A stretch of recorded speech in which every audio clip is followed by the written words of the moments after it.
Good morning বন্ধুরা। সকাল এখন 8টা বাজে। এখানে রান্নাঘরে এসেছি, দুধটা জাল দিয়েছি। এই দুধটা না অনেক দিন হয়ে গেছে, আর ভেবেছিলাম হয়তো কেটে যাবে, দেখছি না কাটেনি, ঠিকই আছে। প্রায় 3-4 দিন হয়ে গেছে ফ্রিজে রেখেছি।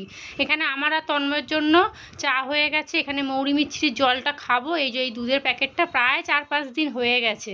তো আমি তো ভেবেছিলাম কেটেই যাবে, কিন্তু দেখলাম যে না, ঠিকঠাকই আছে। আর ডিপ ফ্রিজের মধ্যে দুধ রাখলে না দেখেছি দুধ কাটে না, কিন্তু এমনি নর্মালে রাখলে দেখেছি দুধটা কেটে যায়। যাই হোক, চলুন আজকে সঙ্গে সঙ্গে দুধ জাল দিয়ে দিয়েছি। আর এই যে সকাল থেকে আজকে খুব সুন্দর রোদ উঠেছে। তবে আজকে ঘর বাড়ি পরিষ্কার করব, মানে দুটো বিছানার চাদর তুলবো আজকে। গুড মর্নিং বন্ধুরা, কেমন আছেন আপনারা সবাই? আশা করি সবাই ভালো আছেন, সুস্থ আছেন। আমিও ভালোই আছি। আজকে বৃহস্পতিবার, সকাল এখন 9:30 বাজে। ভিডিওটা বসে বসে এডিট করলাম।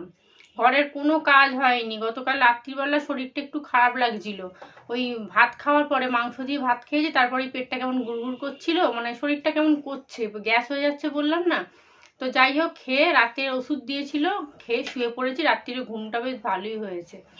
তন্ময়ের শরীরটা ভালো না, ওর জ্বর কমেছে কিন্তু শরীর খুব দুর্বল, কাজে যেতে চাইছিল না, বলছে ভাল লাগছে না ভাল লাগছে না। যেই বলেছে অমনি বড় ছেলেটা ফোন করেছে, তন্ময়দা কখন আসবে। আমি বলছি যাও, কাজ মিটে গেলে বাড়ি চলে আসবে। সকালে আর রান্না বান্না কিছু করিনি, উঠেছিলাম 6:30টার সময়, কিন্তু ভাল লাগছে না, মানে শরীরটা দুর্বল, মনে হচ্ছে শুয়ে পড়ি। তন্ময় বলছে ছেড়ে তো, শুয়ে পড়ো, আমার কাজ শেষ হয়ে গেলে আমি বাড়ি চলে আসবো। আজ বৃহস্পতিবার, পুজো দেবো, তিশানকে স্কুলে নিয়ে যাব, পড়তে গেছে। তিশানেরও প্রায় গত 3-4 দিন পড়া কামাই হয়ে গেল আমার জন্য। এই বাড়ি ঘর হসপিটাল এইসব করতে করতেই 3-4 দিন কেটে গেল। তারপরে তিশানের আবার জ্বর হলো 2 দিন মতো, পড়তে যেতে পারলো না। যাই হোক, এখন ব্রেকফাস্ট করব। তিশান আসুক, কি খাবে দেখি। যদি বলে চানাচুর মুড়ি খাবে তো খেয়ে নেবে। স্কুলে টিফিন কিছু করিনি আমি, ঘরে চাউ পাস্তা কিছুই নেই। ভেবেছিলাম আজকে বিছানার চাদরটা তুলবো, ঘরটা একটু পরিষ্কার করব, কিন্তু আজ বৃহস্পতিবার তো আজকে আর করবো না, কারণ তন্ময়ের জামা কাপড় কাচতে হবে। ওর প্রায় 2-3খানা প্যান্ট নোংরা হয়ে পড়ে আছে। আজকে বলছিল যে কি গো, তুমি কাচতে পারবে? তাহলে একটা প্যান্ট একটা গেঞ্জি আপাতত কেচে দাও। তো দেখি অল্প করে একটু ভিজিয়ে দেবো। কাচবো কি, রোদ উঠছে বলুন তো। ওই একবার করে ঝমঝম করে বৃষ্টি পড়ছে, আবার রোদ উঠছে, ওরকম করে জামা কাপড় শুকায়? ঘরে যা জামা কাপড় ছিল সব বাইরে টান দিয়ে মিলে দিয়েছি, হাওয়া বাতাসে অন্তত গ্যাস গন্ধটা কাটুক। তিশান আসুক, চলুন ততক্ষণ বাসি কাজগুলো করি। রান্না বান্না কি করব এখনো জানি না। আগে ওকে স্কুলে দিয়ে আসি, আসার সময় একটু বাজার টাজার যদি করতে পারি করব। আর আমার ওই মুড়িটা নিয়ে আসবো। এই মুড়ি দিয়ে চা খেতে ভালো লাগছে না। ওই মুড়িটা এত সুন্দর খেতে না, এক বাটি শুধু এমনি এমনি বসে খাওয়া হয়ে যাবে, চানাচুর ঝুড়ি ভাজা কিছুই লাগবে না। আসার সময় দেখি অল্প করে মুড়ি কিনে নিয়ে আসবো। বৃহস্পতিবার পুজো, তবে ঠাকুরের বাসন কোসন সব মাজা আছে, পুজো দিতে বেশিক্ষণ লাগবে না আজকে। তিশানদের স্কুলে আজকে রুটিন দেবে, গতকালকে হোয়াটসঅ্যাপে মেসেজ দিয়েছে স্কুল থেকে, 2টো পিরিয়ডের পরে রুটিন দেবে। আজকে স্কুলে গেলে আর যেতে হবে না, কারণ 1 তারিখ থেকে না 3 তারিখ থেকে পরীক্ষা, 1 তারিখ থেকেই মনে হয়। রুটিনটা দেখলে বোঝে যাবে।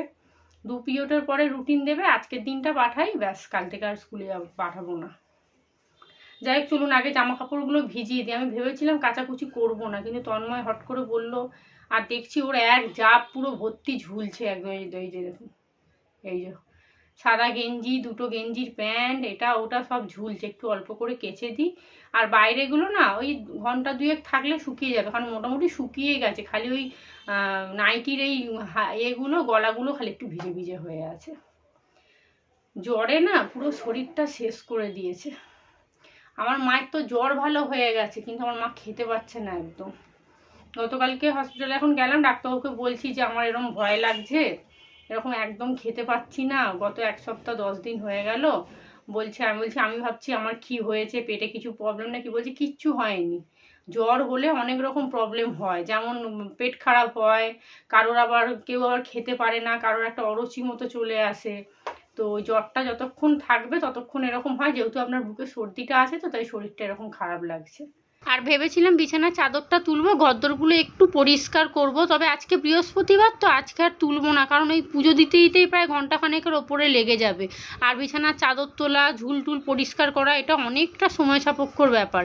তার মধ্যে আবার কাচাকুচি করতে হবে। এই একসাথে এত কাজ করলে না আমার শরীর আর দেয় না। আগে করতে পারতাম, কিন্তু এখন না অতিরিক্ত কাজ করলে হাঁপিয়ে যাই। বয়স হয়ে যাচ্ছে, বুঝতে পারছেন তো। আর এমনিও কদিন ধরে মনটা খুব খারাপ, জানেন তো। ইউটিউবে না দেখছি রিচটা খুব কমে কমিয়ে দিয়েছে, ভিউটাও একদম ডাউন হয়ে গেছে। এখন তো দেখছি যতই শরীর খারাপ হোক যাই হোক ভিডিও আমাকে বানাতেই হবে আর একটা করে ভিডিও পোস্ট করতেই হবে। মাঝখানে এতটাই মন খারাপ লাগছিল, ভাবছিলাম দূর ভিডিও দেবই না, ওই সন্ধেবেলা করে ভিডিও দিয়েছিলাম বোধহয়, দিতে ইচ্ছাই করছিল না। আর এত রিচ কমিয়ে দিয়েছে না কি বলবো, এই রিচ তুলতে এখন আমার মাথার ঘাম পায়ে পুরো পড়বে একদম। তো কি করব বুঝতে পারছি না জানেন তো, চ্যানেলটা ডিলিটও করতে পারছি না, এত কষ্ট করে করেছি। আর আমার কিছু ভিউয়ার্স আছে, আমি ভিডিও না দিলে আমাকে মেসেজ করে যে দিদি আজকে ভিডিও দিলে না, তো তাদেরকে কি করে নিরাশ করব, তো কি করব মানে দোটানার মধ্যে পড়ে গেছি জানেন তো। মানে ভিডিও বানাতে পারছি না, মন খারাপ লাগছে, ভিডিও যাও বানাচ্ছি তাও আবার এডিট করতে পারছি না। আর এই কদিন আগে না আমার ভিউটা খুব ভালো হচ্ছিল, মানে টানা যেহেতু ভিডিও দিচ্ছিলাম, রিচও খুব ছিল, কিন্তু এই যে মাঝখানে ভিডিও দেওয়া বন্ধ করে দিয়েছি, ব্যাস পুরো চ্যানেলটা ডাউন হয়ে গেছে একদম। দেখছেন তো এখন 30-40-এ ভিউ হয়ে গেছে, কারণ রিচই তো দিচ্ছে না, রিচ না দিলে কি করে ভিউ হবে বলুন তো। তো ভাবছি ভিডিও আর বানাবো না, দূর আর ভাল লাগছে না। আর এত কষ্ট করেও যদি কিছু না পাই, প্রায় অনেক দিন হয়ে গেল আমি ইউটিউবে কাজ করছি, কবে যে আমার কি হবে জানি না। যাই হোক চলুন, এখানে জামা কাপড়গুলো সব নিয়ে নিয়েছি, ভিজিয়ে রাখলাম, এক বালতি জামা কাপড় হয়েছে দেখেছেন তো। জামা কাপড়গুলো ভিজিয়ে নিয়েছি, এবারে মায়ের ঘরে বিছানার চাদরটা ভালো করে ঝেড়ে নেবো, নিয়ে যাব একবার বাজারে, ঠাকুরের ফুল আনবো, বৃহস্পতিবার একটু সবজি বাজার করব, আর ওই মুড়িটাও কিনতে হবে। বাজে এখন 10:30, ঠাকুরের ফুল নিয়ে আসলাম বেরিয়ে, আর একটু সবজি বাজার করেছি, ঢ্যাঁড়স, পটল, চিচিঙ্গা টুকটাক আছে। আর এই যে তিশান পরে টরে এসছে 10টার সময় জানেন। জামা কাপড়গুলোকে সব বাইরে মিললাম, ও বাবা দেখি জোরে বৃষ্টি এসছে, এই দেখুন সব তুলে নিয়েছি। তবে এগুলো শুকিয়ে গেছে, এগুলোকে ভাঁজ করে রেখে দেবো, একটু স্যাঁত করছে, ও কিছু করার নেই। আর এগুলো সব একটুখানি মেলা থাক। ঘর ঝাঁট দিয়ে নিয়েছি, এবারে ঘর মুছবো। কীরকম বৃষ্টিটা আসলো জোরে, কিষান পড়ে টরে এলো 10টার সময়, আর কি স্কুল যাবো, আমি বললাম ছেড়েতে থাক, রুটিনটা নিয়ে নেবো কোনো একটা বন্ধুর থেকে, ঝামেলা মিটে যাবে। চলুন রান্নাবান্না বলতে চালটা ভিজিয়ে রেখেছি, এখন ঘরটা ঝাঁট দিয়ে মুছবো। আর এই দেখুন ওয়েদারের অবস্থা, কাচাকুচি করে বাইরে মিলে দেবো। মিলবো কি দেখুন তো, এরকম বৃষ্টি হলে জামা কাপড় শুকোবে, জল টপ টপ করবে পুরো। ব্রেকফাস্ট খাবো, ছাতু মুড়ি। রান্নাবান্না বসাবার আগে ভাবলাম আগে ঘরটা ঝাঁট দিয়ে মুছিনি, কারণ বৃহস্পতিবার তো বাসি ঘর বেশিক্ষণ পরে থাকলে না কেমন একটা লাগে দেখবেন। আর এমনই একটা ওয়েদার হয়েছে না, বাইরে জামা কাপড় মিলে শান্তি পাচ্ছি না, মানে বারবার দৌড় দিতে হচ্ছে ওই জামা কাপড় তোলার জন্য। আর মুড়িটার জন্য গেলাম, মুড়িওয়ালা আজকে বসেইনি, আর এমনিও আমার না মনে ছিল না, আজকে বৃহস্পতিবার তো আমাদের এখানে মোটামুটি অর্ধেক দোকানই বন্ধ থাকে, খুব কম দোকান আজকে খোলে, তো আমার মনে নেই, গিয়ে দেখছি মুড়িওয়ালাটা বসেইনি। যাই হোক চলুন, এখানে সবজিপাতি একটু নিয়ে এসেছি, ওই যে কুঁদলি আর দুখানা চিচিঙ্গা এনেছি, অল্প করে একটু ঢ্যাঁড়স, একটু পটল, টুকটাক বাজার করে নিয়ে এসেছি। চলুন এবারে কি রান্না বান্না করব, মাথা খাটিয়ে বার করে তারপরে কাটাকুটিটা আগে করে নিই, বাসি কাজ হয়ে গেছে, এবারে রান্না বান্না সেরে নিয়ে তারপরে কাচাকুচি করব। আর তাড়াতাড়ি কেচে নেব জানেন তো, কারণ ওই তাড়াতাড়ি কেচে মিললে না তাড়াতাড়ি শুকিয়ে যাবে, আর যত বেলা করি না ওই ভিজে চপচপে হয়ে থাকে, ওগুলোকেই ড্রামের মধ্যে গুটিয়ে রেখে দিতে হয়। এখানে ভাবছি একটু ঢ্যাঁড়স ভাজা করব তিশানের জন্য, আর তন্ময়ের জন্য একটা পটল ভাজবো, আর ডাল করব, টুকটুক করে অনেক কিছু হবে আপনাদের বলছি। এখানে নুনটা শেষ হয়ে গেছে, আর দেখুন বর্ষাকাল না কেমন ডেলা ডেলা হয়ে গেছে নুন একদম।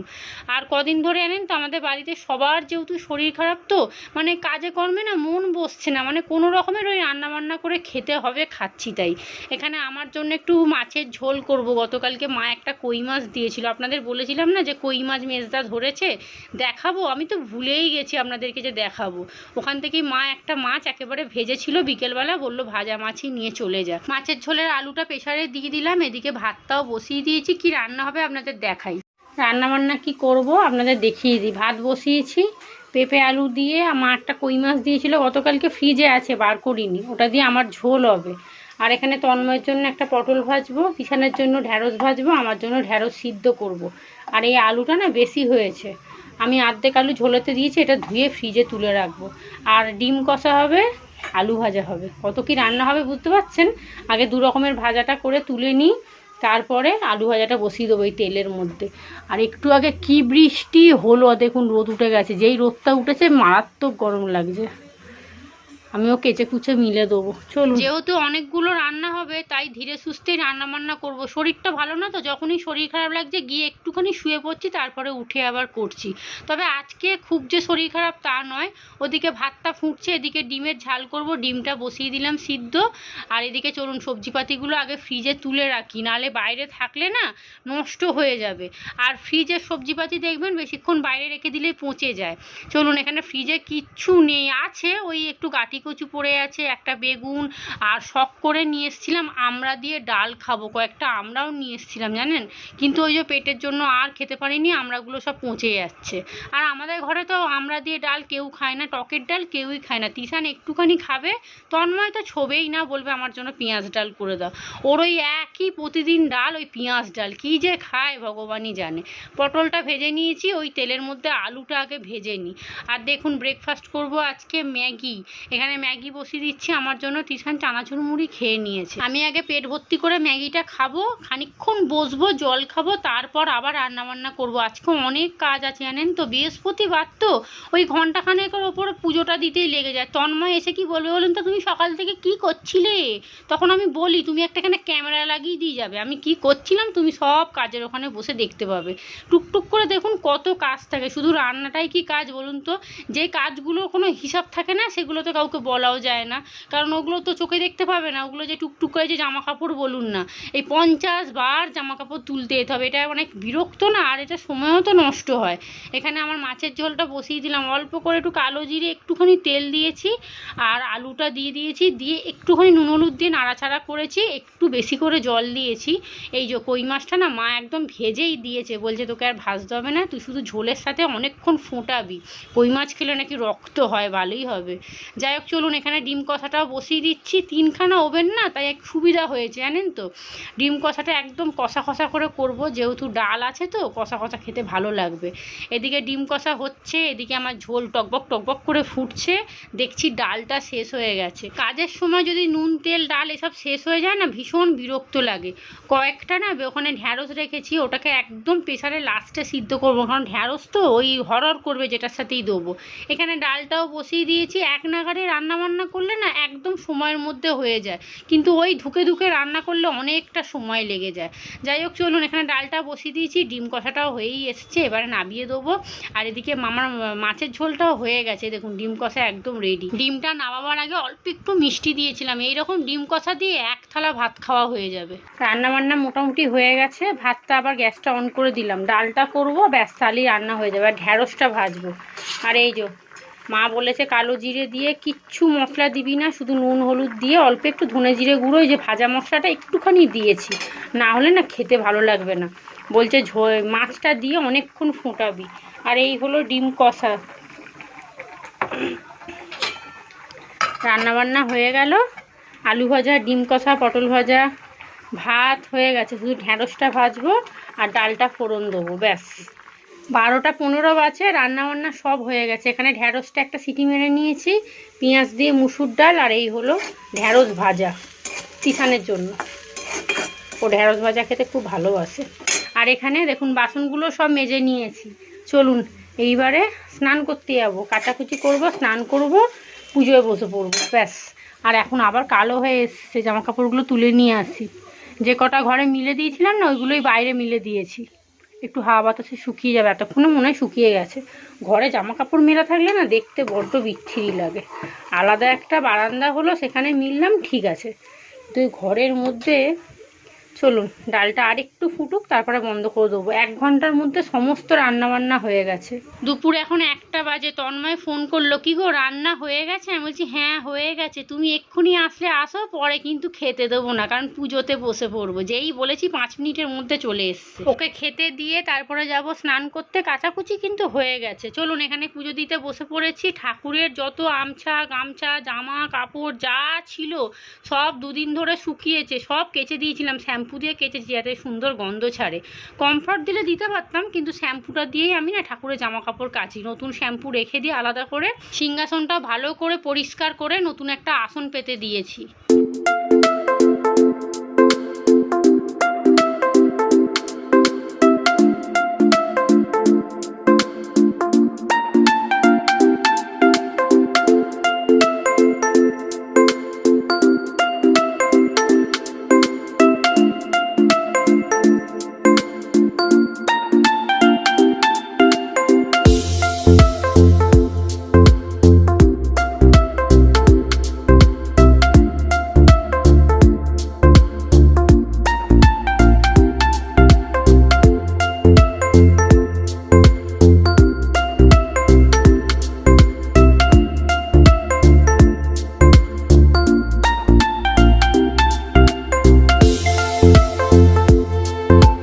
দুপুর এখন 2টো বাজতে যায়, রান্নাবান্না সব কিছু হয়ে গেছে। রান্নাঘরটাকে পুরো ডিপ ক্লিন করেছি, এত তেল ছিটিয়েছে। আর আজকে যেহেতু টুকটুক করে অনেক রান্না হয়েছে, রান্নাঘরে দেখুন খাবার দাবার সব গুছিয়ে রেখেছি। আর যেহেতু বর্ষাকাল তো ওই মিট কেসটা দেখেছেন কেমন সেই সাদা সাদা মতো হয়ে গেছে না, সেই ঘুম ধরে গেছে যেমন হয় ওই রকম। আমাদের ঘরে বর্ষাকালে আনেন চারদিক দিয়ে রুই ঝোলে, আর পাকা ঘরে যে রুই ঝোলে আমি তো জীবনে শুনিনি, আমি এই প্রথম দেখছি এদের ঘরে এসে। চলুন খাবার দাবারগুলো ভালো করে গুছিয়ে রাখি, তারপরে আপনাদের দেখাচ্ছি সকাল থেকে কি রাজকার্যটা করলাম। বৃহস্পতিবারে পুজোটা যে দিতে পেরেছি আমার যে কি শান্তি লাগছে আপনাদের কি বলবো। আর তন্ময় মনে হচ্ছে কাজে যাবে না, জানেন তো, মনে হচ্ছে ও ফোন করছে বারবার, কাজ থাকলে তবেই যাবে, না হলে নাকি যাবে না, এটাই তো বললো। এখন টিভি দেখছে আরামসে, টিভিটাকে এত জোরে চালাবে যে আপনাদের কি বলবো। চলুন আজকে আমাদের দুপুরে লাঞ্চ মেনু, হাঁড়িতে ভাত, এখানে পেঁয়াজ দিয়ে মুসুর ডাল, এই হলো আমার জন্য ঢ্যাঁড়স সেদ্ধ, এটা মাখবো তেল আর নুন দিয়ে, তার এটা সরিয়ে রাখি। তিশান ঘুমোচ্ছে জানেন, সেই 1টা থেকে ঘুম দিয়েছে। আর এই হলো আমার কই মাছ আলু দিয়ে ঝোল, আর একটু ঝোল হলে ভালো হতো, ঝোলটাকে ফুটিয়ে ফুটিয়ে কমিয়ে দিয়েছি। আর এই হলো তন্ময় না তিশানের জন্য একটা ডিম কষা, তন্ময় তিশান আমি না গুলিয়ে ফেলি।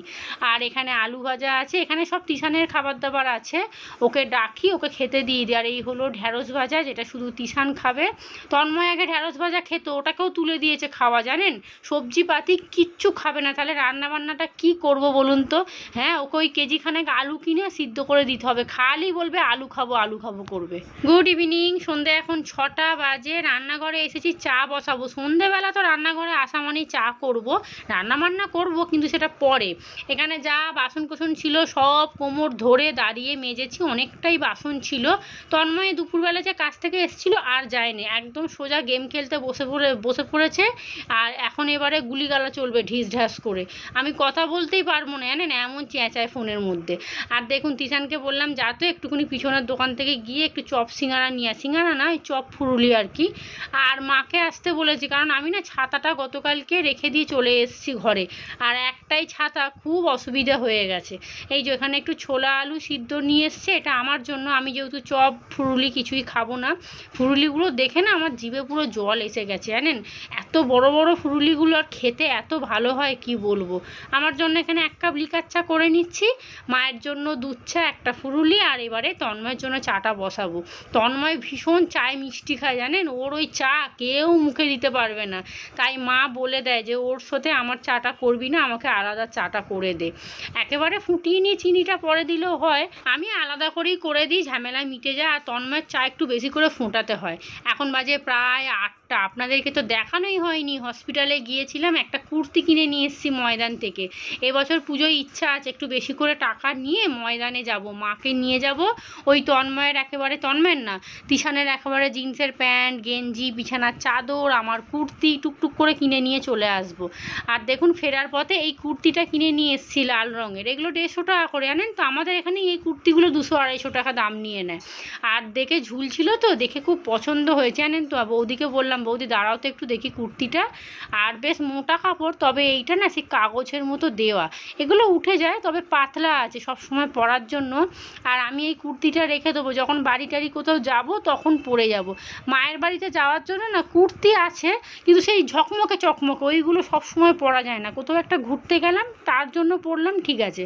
আর এই সিম্পল কুর্তিগুলো না মানে কোথাও টুকটাক সামনাসামনি যাওয়ার জন্য ঠিক আছে। আর রঙটা যেহেতু লাল তো তার মধ্যে কালো ফুল দেওয়া, তো বেশ মানে ফুটেছে সুন্দর, বেশ বৌদি বললো বোন এটাই নাও ভালো লাগছে। চলুন এবারে যাব হচ্ছে রান্নাঘরে। আজকে রাত্রিরে রান্না করব ভাত, গরম গরম আলু সেদ্ধ করব আর পেঁয়াজি করব, আর আমার জন্য মাছ এনেছে, মাছ ভাজা করব, তেলাপিয়া মাছ আর কি। আর এখানে দেখুন জলের বালতিটাকে মেজেছি, সাদা বালতি তো খুব নোংরা হয়ে যায়, একটু মানে 2-3 দিন ছাড়া ছাড়াই মাজতে হয়, আর দেখবেন নোংরা জিনিস দেখতেও খারাপ লাগে। এই যে এখানে মাছগুলো সব বার করে নিয়েছি, নুন হলুদ মাখিয়ে রেখে দেবো, একদম লাস্টে ভাজবো। এখন বাজে প্রায় 9:30 মতো বাজতে যায়। ভাতটা বসিয়ে দিয়েছিলাম, আলু সেদ্ধ করে নিয়েছি, এখানে পেঁয়াজিগুলো আগে ভেজে নিচ্ছি, অল্প করে পেঁয়াজি ভাজবো, কারণ আমি তো খাবো না, ওরা 2-3 খাবে, মা খাবে, তিশান আর তন্ময় খাবে, আমি ওই মাছ ভাজা আলু সেদ্ধ দিয়ে ভাত খাবো।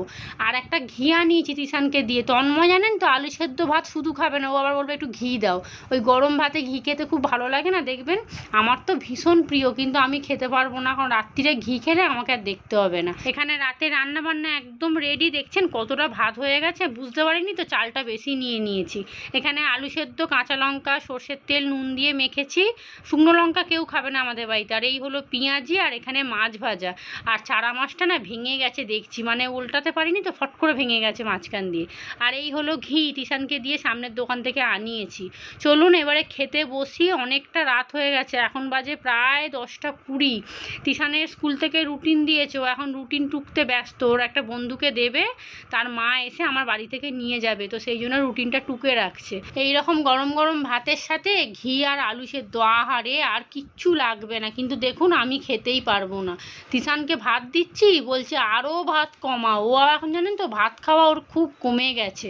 কিন্তু এখন লুচি পরোটা হোক না, বাবা এক থালা এক্ষুনি বসে বসে খেয়ে নেবে। চলুন এবারে খাওয়া দাওয়াটা সেরে নিই, খাবো আর ঢপাস করে শোবো। তো ব্লগটাও এখানেই শেষ করি। আপনারা সবাই ভালো থাকবেন, সুস্থ থাকবেন, সাবধানে থাকবেন। আজকের মতো সবাইকে টাটা।